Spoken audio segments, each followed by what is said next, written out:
Abrimos agora o espaço para a rubrica habitual de sábado do Núcleo do Norte da Liga Portuguesa contra o Cancro. Hoje vamos falar do impacto da Covid-19 no doente com cancro do pulmão. O professor António Araújo, o diretor do Serviço de Oncologia Médica do Centro Hospitalar Universitário de Porto, junta-se a nós.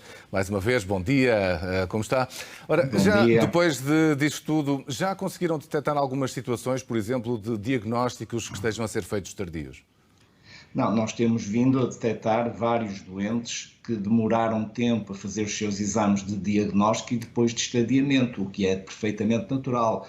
Eu relembro que em março, abril e até meados de maio, as unidades de saúde familiares praticamente estiveram encerradas, apenas dirigindo a sua atividade para a questão do Covid, e grande parte dos hospitais tiveram também os seus serviços reduzidos na detecção e no estadiamento dos cancros, incluindo a questão do cancro de pulmão. E, portanto, nós temos tido vários exemplos, infelizmente, de doentes que têm demorado muito mais tempo a fazer o seu diagnóstico. Isso é verdade.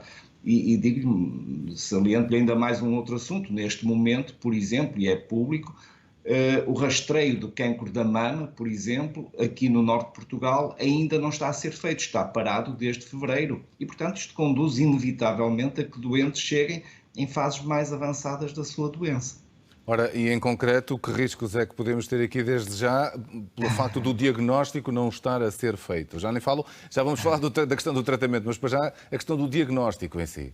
Não, é evidente que se nós atrasamos o diagnóstico, o cancro é uma doença que não para, é uma doença que vai avançar sempre e, portanto, os doentes, em vez de nos chegarem em fases mais precoces, acabam por chegar em fases mais avançadas, mais tardias. É evidente que ao chegarem em fases mais tardias, faz com que o tratamento seja mais complexo para o doente e, por outro lado, a expectativa de sobrevivência desse doente vai ser menor.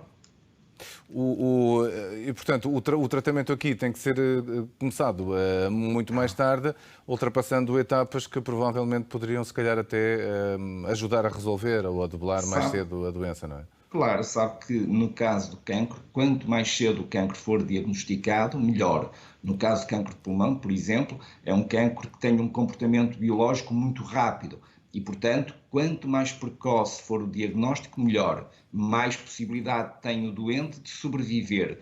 Quanto mais tardio, mais o doente corre risco de o tratamento não ser eficaz. Por outro lado, o próprio tratamento, em fases mais precoces, é muito mais simples, porque passa pela cirurgia e eventualmente pela radioterapia. Em fases mais avançadas, vai sempre obrigar a usar medicamentos, como a quimioterapia, a imunoterapia ou terapias dirigidas a alvos, que, por um lado, não garantem tanto a sobrevivência do doente, como em fases mais precoces a cirurgia, por exemplo, e, por outro lado, sai muito mais caro, por exemplo, também ao país. Sr. Professor, mas, por exemplo, num doente que tenha contraído a Covid-19 e que tenha os pulmões afetados e ainda por cima se revele com cancro do pulmão, temos aqui um cenário mesmo altamente complexo, não? É verdade, é verdade. Esse é um dos piores cenários que nós podemos encarar. O doente com cancro de pulmão é um doente que, em termos de risco de contrair a doença, tem exatamente o mesmo risco, em princípio, de um cidadão normal. O problema é que, quando contrai a doença, a Covid-19, vai agravar o prognóstico muito mais do que um cidadão normal, saudável. Ora, um doente com cancro de pulmão que necessita de ser tratado urgentemente e contrai uma infecção que por si só também lhe vai condicionar um prognóstico muito reservado, é evidente que temos aqui a tempestade perfeita e o prognóstico destes doentes é sempre muito reservado à partida.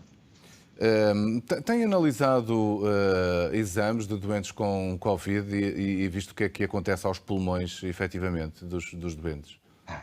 Bom, eu sou oncologista, não sou propriamente Sim, infecciologista, mas mas só por curiosidade, não é? Obviamente, para tentar perceber. tenho visto vários exames e muitos desses exames cursam com inflamação muito grande a nível dos pulmões e é essa inflamação muito grande que depois vai causar, e entenda isto entre aspas, um encharcamento da árvore pulmonar e que leva muitas vezes à morte do doente. É lógico que se houver um cancro de pulmão ainda a crescer a isto, é evidente que o panorama é muito mais catastrófico para este tipo de doentes. Em termos de sequelas a longo prazo, estamos ainda a estudar. Fala-se muito da eventual fibrose pulmonar que esta doença pode vir a condicionar e, portanto, deixar sequelas para o futuro nos doentes, em termos respiratórios, mas fala-se também de muitas outras sequelas que esta doença pode deixar ficar, dependendo dos órgãos que atinja, para lá ainda, e no fim, das sequelas psicológicas, que com certeza nos doentes que tiveram que estar internados múltiplos dias e em unidades de cuidados intensivos, ventilados, com certeza irá deixar ficar também.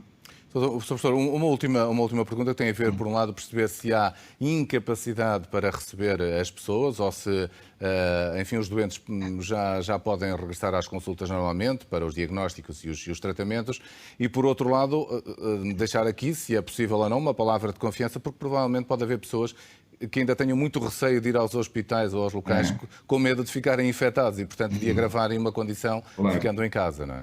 E eu agradeço-lhe imenso essa pergunta porque, efetivamente, é preciso desmistificarmos neste momento o receio ou o medo que a população possa ter de vir às unidades de saúde para contactar com os seus médicos de família ou ao hospital.